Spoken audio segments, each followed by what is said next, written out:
Make sure you have Weebly downloaded. Open the Weebly app. Log into Weebly. Use capital BMS for your password. Open up your website and go to your desired page.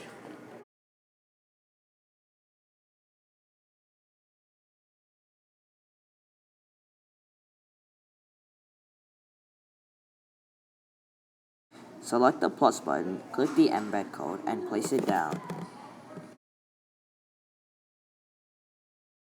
This part contains many steps. Click Custom HTML and then paste the HTML you copied previously. Wait for your embed code to load.